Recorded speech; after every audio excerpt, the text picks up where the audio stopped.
Welcome to this episode of The Spill. I'm Seth Yarber. And I'm Caroline Marshall, and today we will be talking about Chinese TV, space debris, The Simpsons, U.S. troop moving out of Afghanistan, and upcoming events for seniors.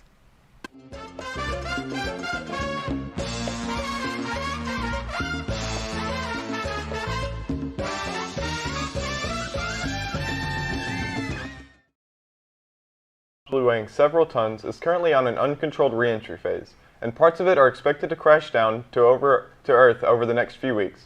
It is impossible to predict exactly where the pieces that don't burn up in the atmosphere might land.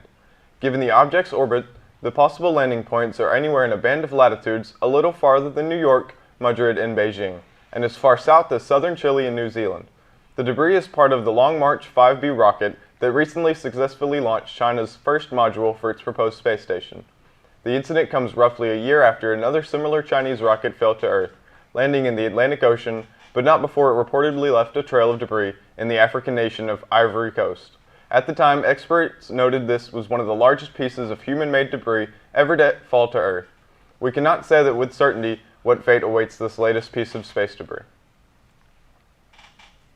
Countless Chinese customers had an unexpected revelation a week ago. Their TV sets discover much more about them than they'd ever think. It turns out Beijing-based Gozan Data, a main Chinese TV viewership examination firm, has been gathering individual information continuously utilizing Brilliant TVs without clients' assent.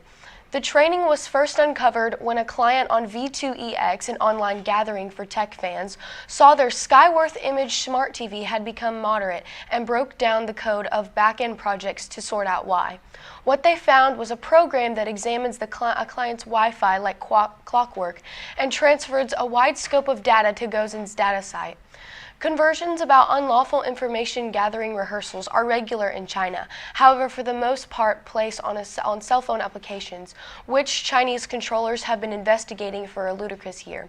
This gives off an impression of being the primary prominent, freely uncovered occurrence of information security concerns focusing on smart TVs. Trump was recently informed directly by Giuliani Associates of the increasing debts incurred by his one-time personal lawyer. One source told CNN. Giuliani's attorney, Robert Costello, also raised the issue in recent days with lawyers for Trump. Asked if the former president's legal team was responsive, Costello replied, "No comment." A person familiar with the matter said Trump's team has not decided whether to get involved in the search warrant review that is being conducted to ensure privileged information seized in the recent raid of Giuliani's apartment and office is kept from investigators.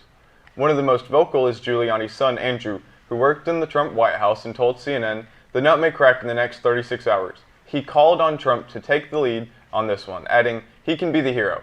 Next up is Weather's Weather with Owen Springfield. I'm Owen Stringfield with Weather's Weather, and this is your daily weather forecast. Today we're looking at a high of 68 with a low of 45, and tomorrow we're looking at a high of 69 with a low of 51. Now let's go back to the studio.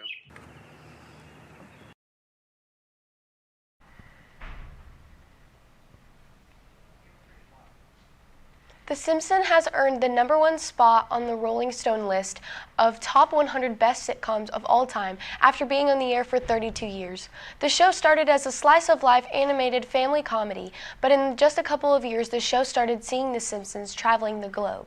Rolling Stone has pointed out that there is a meme about The Simpsons nearly every topic imaginable across the show's history. It has earned 34 Emmy Awards with a plethora of additional nominations for 2 Peabody Awards. DECA is hosting tonight's Senior Sunset. Senior Sunset is a new tradition for seniors to get together and have a fun time on the last Friday before graduation. The event will be held at the football field from 7 p.m. to 10 p.m. tonight on May 7th. Seniors can get their tickets in classroom BU1. Next up, we have a final episode of Questions of the Week.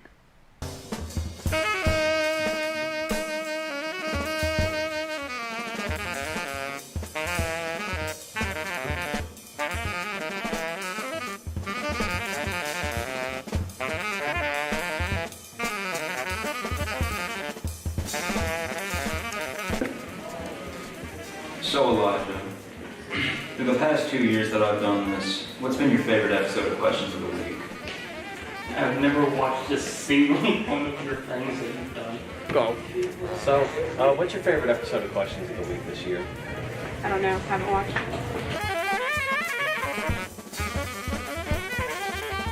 Happy holidays. From Mountain Holler. There's a holler in every can. Despite a career in 2020, the Falcons are likely moving on from tight end Hayden Hurst after the 2021 season.